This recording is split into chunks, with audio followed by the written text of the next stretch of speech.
This next comedian has been very funny every time she's been here. Everyone, keep it going for Allis Blair.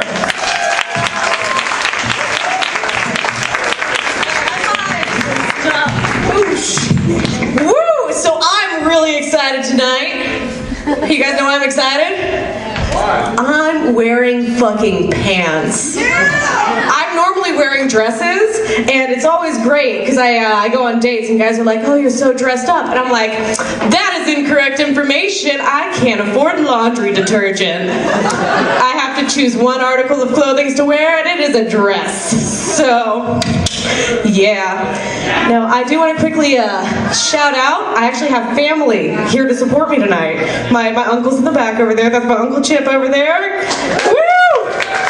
Oh, support for my family when I am drinking on stage. That's awesome. No, my dad actually saw my first stand-up set. You guys know I haven't been doing this very long. He got really excited. I was like, "That's how so many famous people make it." And I went, "Well, not me, Dad." He still insisted on going on YouTube and looking it up. Finally, like a week later, I'm like, "So Dad, you saw it, didn't you?" And he's like, yeah. He's like, "You know, you got really good stage presence, you got good delivery. You know, you got time to work on your material." Support from your family. Yeah. So give me one moment. There's normally a stool that I try to balance a beer bottle on, but it's all the way over there and I don't feel like walking. So you guys have to see this. Hold on. It is a blue cheat sheet, because I am not prepared, ever. No. So, there we go. I recently got drunk by myself and changed my Facebook name to Jackknife Pegasus for about an hour. In case you're wondering where I am in life, no, my little get out of jail free card is like always act more drunk than you actually are. People are more forgiving when you're drunk. With the exception of that 10% of the time where the cops have actually shown up and you want to do the exact opposite. Yeah. I took a different creative approach this year to the writing process, this week, which is I drank 2 bottles of wine by myself and called people and said, "What can I make funny?" A lot of you got that phone call and I'm sorry. I'm very sorry. Now I was looking at the at my little like memo sheet the next day and I was like, "Does this say cat humiliation or cat mathematics?" And then I gave up on life.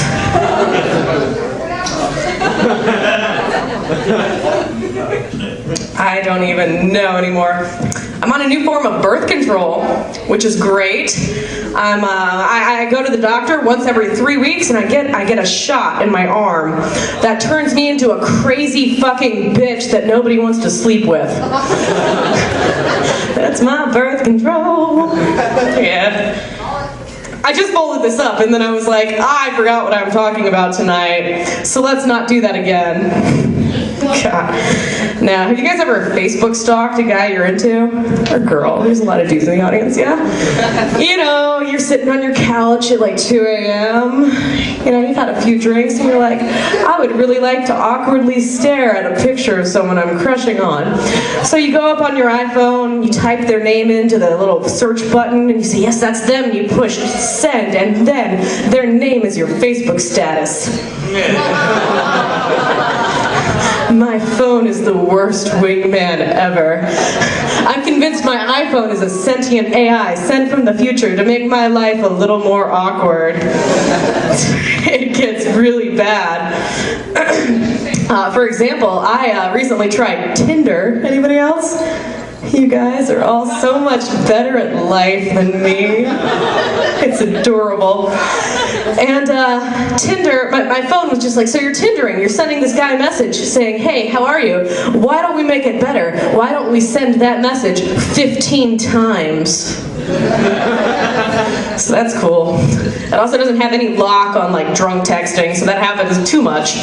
No, I recently was macking on this one guy, and I was like, hey buddy, we're supposed to see a movie. And I was getting mad, I was drinking with my guy friends, so I was like, fuck it, I'm gonna call him, I'm gonna leave him an angry message. message saying, hey, we were supposed to see a movie this week. And so I call him and he answers the phone and I didn't know what to do.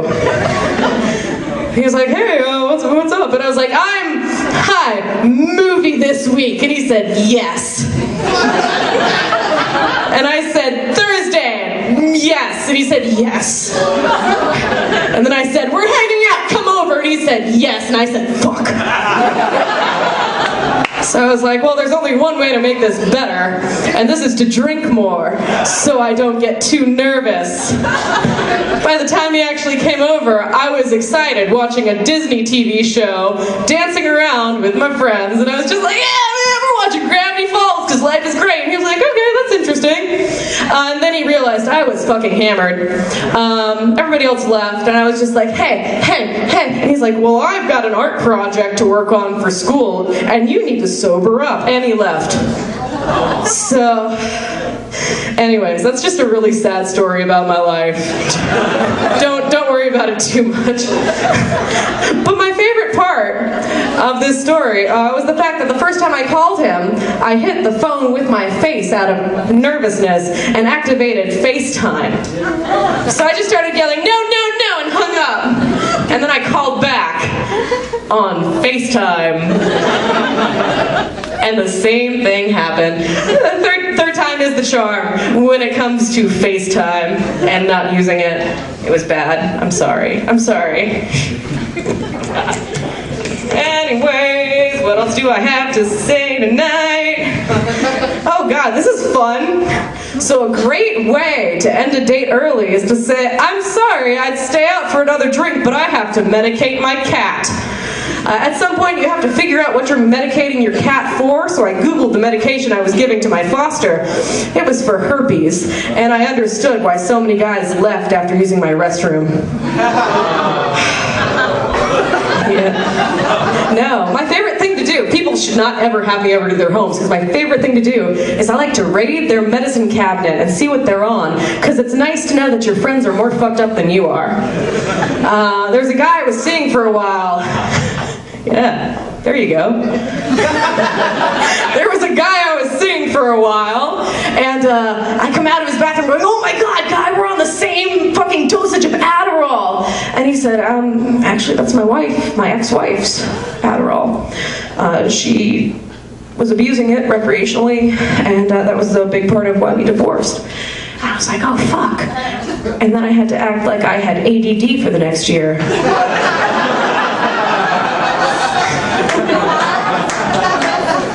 No. It's the holiday season. How many of you guys have gotten your Christmas tree? There you go. Like 7 festive souls. Good job.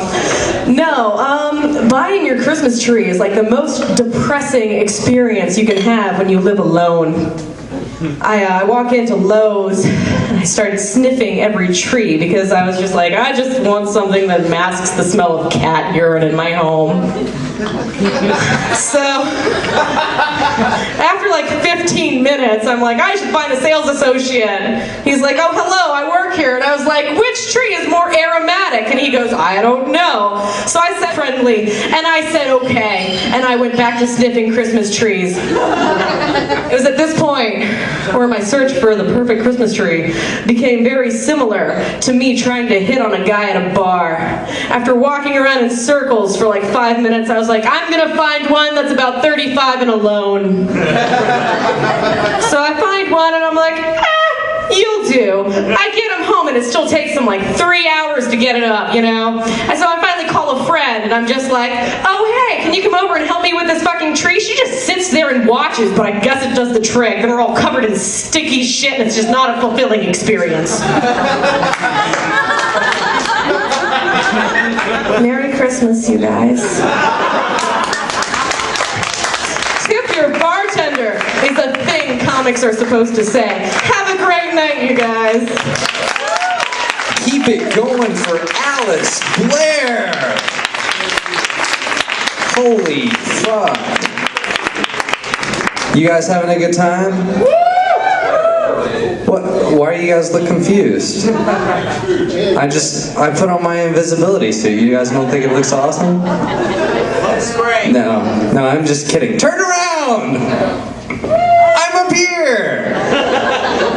Isn't that funny? Surprise is an element to comedy. I really wasn't expecting that big a laugh. I was expecting you guys to just turn around and go, okay. But like every time I was at Disney World or I'm at a concert and the band disappears and they come out at the lawn and the lights light up, the crowd goes, oh my God, people can move!